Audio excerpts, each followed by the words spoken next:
Sir जो बच्चे उछलते कूदते रहते हैं, बात नहीं मानते हैं, हम 10 बार बोलते हैं तब एक बार सुनते हैं, ना पढ़ते हैं, तो हम इन बच्चों के साथ कैसे काम कर सकते हैं? देखिए, ये आप जो क्वेश्चन पूछ रहे हैं 2 तरीके से पूछ सकते हैं। आप एक नॉर्मल बच्चे के रिगार्डिंग पूछ सकते हैं और एक स्पेशल बच्चे के रिगार्डिंग पूछ सकते हैं, ठीक है? आप जो पूछ रहे हैं कि जैसे मेरा बच्चा समझ नहीं पाता है, मेरा बच्चा जैसे मैं बोलता हूँ, बोलती हूँ, तो उसको ये नहीं पता लगता कि क्या बोला जा रहा है, और रिपीटेशन ज़्यादा करना पड़ता है और पढ़ते लिखते भी नहीं हैं, ना ही पढ़ाई में तेज़ होते, ना उनका रिटन अच्छा होता है, ना रीडिंग अच्छा होता है। तो ऐसे बच्चों के ऊपर कैसे काम किया जाए जिसके उनके ऊपर इम्प्रूवमेंट आ पाए, बेसिक ये क्वेश्चन आता है।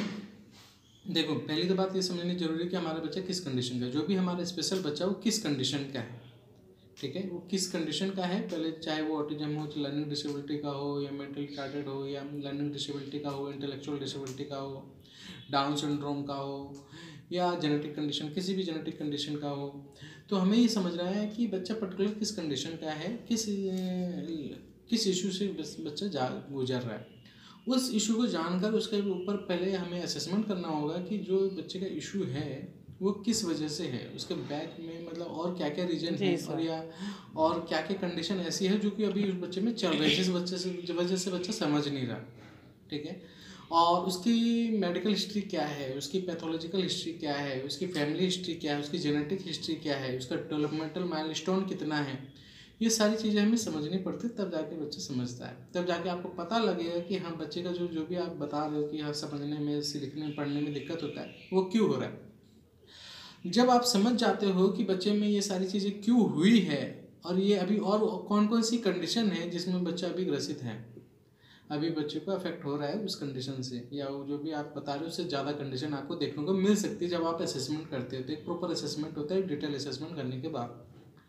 फिर ये आता है कि जैसे आपको पता लग गया कि बच्चे का जो कॉज था वो क्या है और उसमें कितनी प्रॉब्लम है, उसके बेसिस पे फिर ये होता है कि बच्चे के आप किस किस स्किल्स के बेसिस के ऊपर काम करना चाहते हैं। जैसे वो क्रिएटिविटी है, इमेजिनेशन है, प्रॉब्लम सॉल्विंग है, रीजनिंग है, या आपके विजुअल परसेप्चुअल स्किल्स है, ऑडिटरी परसेप्चुअल स्किल्स है, कॉग्निशन परसेप्शन है, मेटा कॉग्निटिव है, रीडिंग राइटिंग स्किल्स है, लिंग्विस्टिक स्किल्स है, म्यूजिक स्किल्स है, इंटरपर्सनल स्किल्स है, कौन से ऐसे स्किल्स है, सोशल स्किल्स है, प्ले स्किल्स है, बहुत सारे ऐसे स्किल्स है।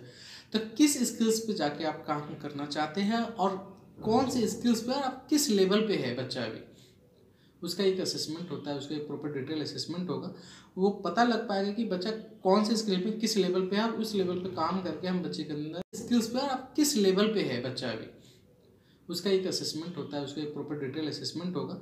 वो पता लग पाएगा कि बच्चा कौन से स्किल पे किस लेवल पे है, और उस लेवल पे काम करके हम बच्चे के अंदर समझ डेवलप कर सकते हैं और बच्चे के अंदर ये समझा सकते हैं, कि लर्निंग दे सकते हैं कि बच्चे को कैसे काम करना चाहिए, चाहे उसका किसी भी स्किल्स को लेके हो, चाहे वो सोशल स्किल्स को लेकर हो, प्ले स्किल्स, या किसी भी स्किल्स को लेकर हो। बच्चे को नहीं खेलने आता, बच्चे को इंगेजमेंट नहीं दिखाने आता। अगर रीडिंग स्किल्स में अगर आपको काम करना है तो ध्यान देना पड़ेगा कि बच्चा रीडिंग के कौन से लेवल पे है, उसके लेवल होते हैं, राइटिंग के लेवल होते हैं कि बच्चा अभी किस लेवल पे है, बच्चा क्यों नहीं लिख रहा, कैसे लिख रहा है, क्यों नहीं पकड़ रहा है, कैसे नहीं पकड़ रहा है। जैसे आई हैंड कोऑर्डिनेशन हो गया, बैलेंसिंग हो गया आपका, ठीक है, आपका प्रॉपर लाइन में लिखे बच्चा, आपका ट्रेसिंग करे बच्चा, ये सब सारी चीज़ें होती हैं, तब जाके बच्चा लिखना समझता है। अब आप बोल रहे कि बच्चा लिखना पढ़ना नहीं जानता, तो एकदम से बच्चा लिखना पढ़ना कभी नहीं सीखता। तो ऐसे जब आप प्रॉपर डिटेल असेसमेंट करते हैं, प्रॉपर जानते हैं अपने बच्चे में क्या दिक्कत है, तब आप बच्चे में काम कर पाते हैं। Okay sir. Thank you so much. Thank you sir.